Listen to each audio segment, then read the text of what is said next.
Tyr and the Wolf. 1. Odin, the Allfather, sat one day on his high air throne, and looking around him far and wide saw 3 fierce monsters. They were the children of the mischievous fire god Loki, and Odin began to feel anxious, for they had grown so fast and were getting so strong that he feared they might do harm to the sacred city of Asgard. The wise father knew Loki had given strength to these dreadful creatures, and he saw that all this danger had come upon the Aesir from Loki's wickedness. One of these monsters was a huge serpent that Odin sent down into the ocean, where he grew so fast that his body was coiled around the whole world, and his tail grew into his own mouth. He was called the Midgard serpent. The second monster was sent to Niflheim, the home of darkness, and shut up there. The third, a fierce wolf named Fenrir, was brought to Asgard, where Odin hoped he might be tamed by living amongst the Aesir and seeing their good deeds and hearing their kind words. But he grew more and more fierce, until only one of all the gods dared to feed him. This was the brave god Tyr. He was a war god, like Thor, and is sometimes called the sword god. Tyr was loved by all because he was so true and faithful. Each day the dreadful wolf grew larger and stronger, till all at once, before the Aesir thought about it, he had become a very dangerous beast. Father Odin always looked troubled when he saw Fenrir the wolf come to get his evening meal of meat from Tyr's hand, and at last, one night, after the wolf had gone growling away to his lair, Odin called a meeting of the Aesir. He told them of his fears, saying they must find some plan for guarding themselves and their home against this monster. They could not slay him, for no one must ever be killed, and no blood must be shed within the walls of the sacred city. Thor was the first to speak. "Do not fear, Father Odin, for by tomorrow night we shall have Fenrir so safely bound that he cannot do us any harm. I will make a mighty chain with the help of my hammer, Mjolnir, and with it we will bind him fast." When the Aesir heard these words of Thor, they were glad, and all went home rejoicing, all save the Allfather, who was still troubled, for he well knew the danger and feared that even the mighty Thor would find this task too much for him. But Thor seized his hammer and strode off to his forge, where he worked the whole night long, and all through Asgard were heard the blows of Mjolnir and the roaring of the bellows.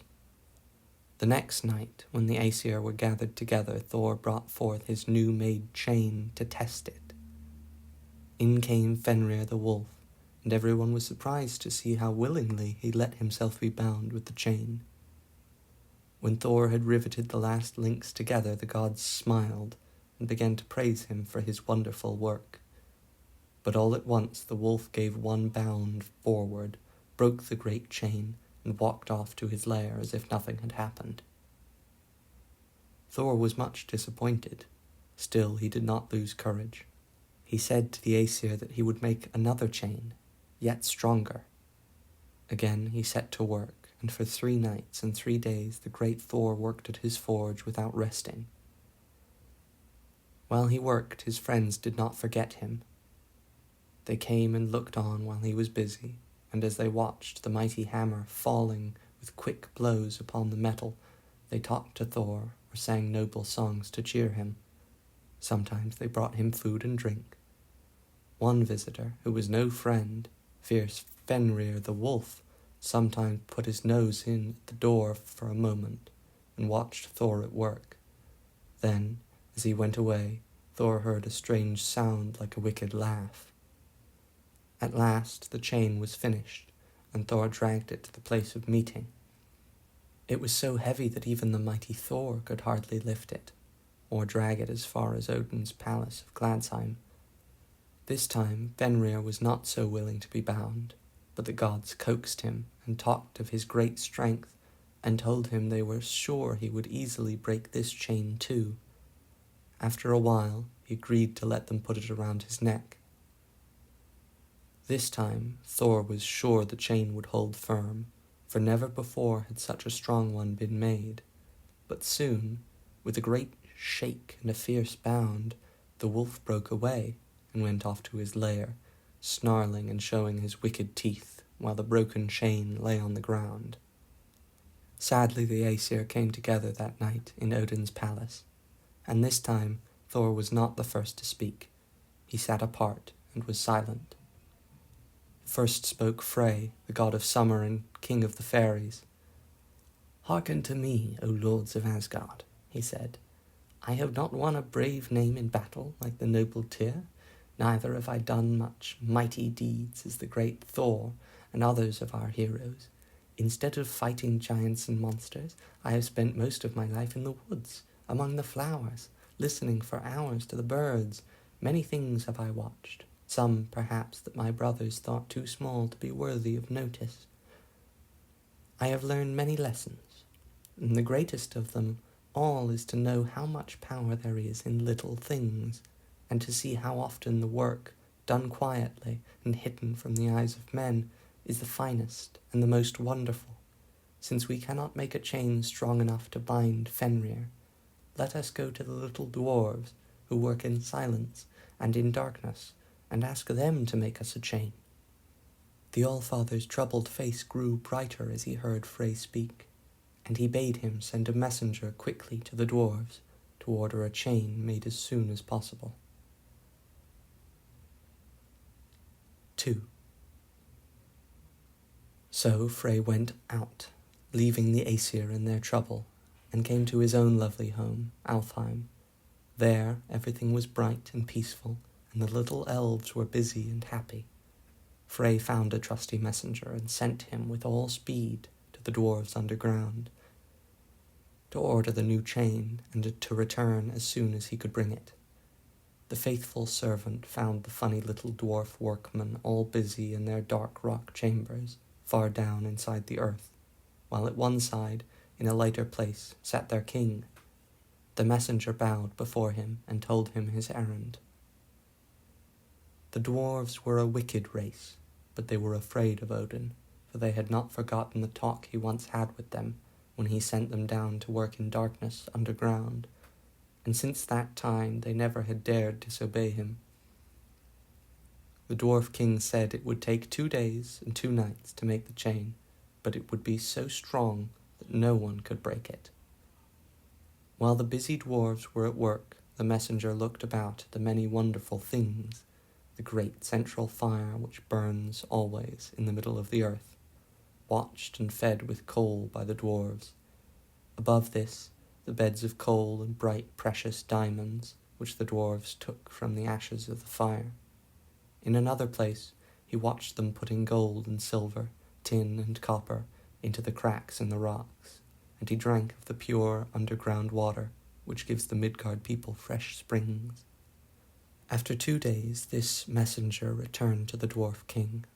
The king, holding out in his hand a fine, small chain, said to the messenger, "This may seem to you to be small and weak, but it is a most wonderful piece of work, for we have used it in all the strongest stuff we could find.